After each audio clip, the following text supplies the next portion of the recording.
প্রিয় দর্শক, আসসালামু আলাইকুম। আপনাদেরকে আমন্ত্রণ জানাচ্ছি আরএফএল গ্যাস স্টোভ রান্নায় ঐতিহ্য অনুষ্ঠানে। আমি তানিয়া আহমেদ। প্রতি পর্বে আপনাদের সামনে উপস্থাপন করি একটা করে ঐতিহ্যবাহী রান্না। সেই রান্না আপনাদের জন্য তৈরি করে দেখান একজন শেফ। সেই শেফকে আজ ডেকে নেব। আজ আমাদের সাথে আছেন সেলিব্রিটি শেফ নাদিয়া নাতাশা। কেমন আছো? ভালো আছি আপু, আপনি কেমন আছেন? আছি ভালো। শেফ নাতাশা, তো আজকে কি করে দেখাবেন আমাদের জন্য? আপু আগে তুমি করে বলেন, তাহলে কমফোর্টেবল ফিল করবো বেশি।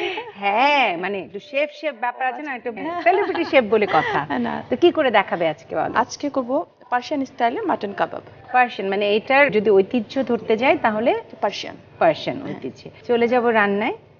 তার আগে দেখে নেই উপকরণগুলো।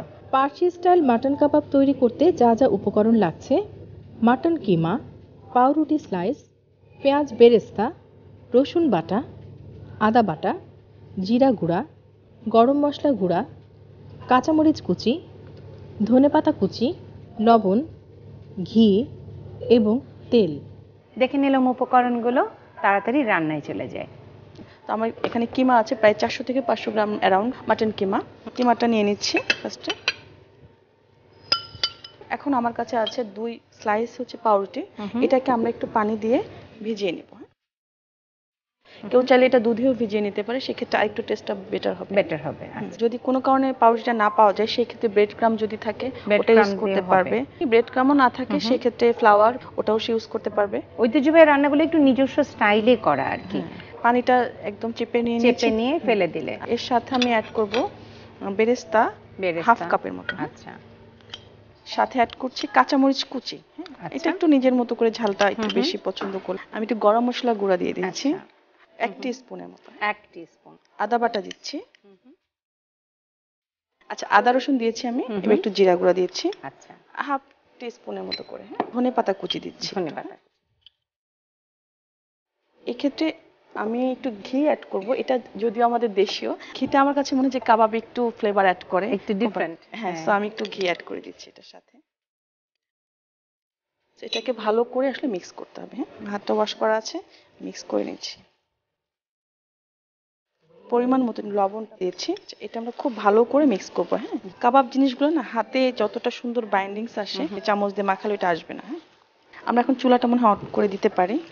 এটা যেহেতু ইফতারে বললাম, কেউ চাইলে এটা বানিয়ে ফ্রোজেন করে রাখতে পারে। জাস্ট ইফতারের আগে ভেজে নিলেই হবে বের করে। তেলটা দিব, তেলটা গরম হওয়ার জন্য।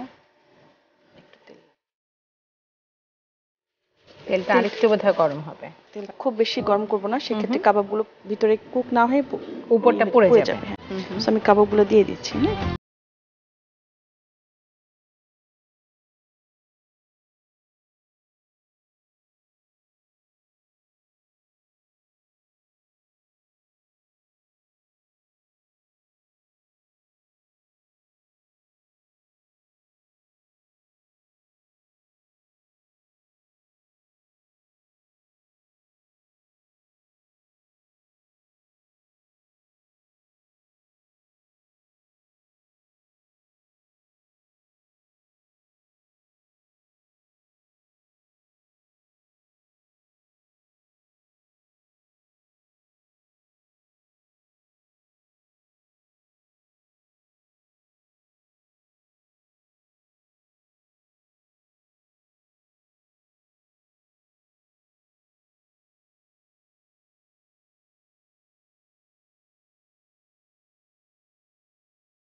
দর্শক, আরএফএল গ্যাস স্টোভ দেয় নীল আগুন, যা নিশ্চিত করে সঠিক তাপ ও কালিবিহীন রান্না।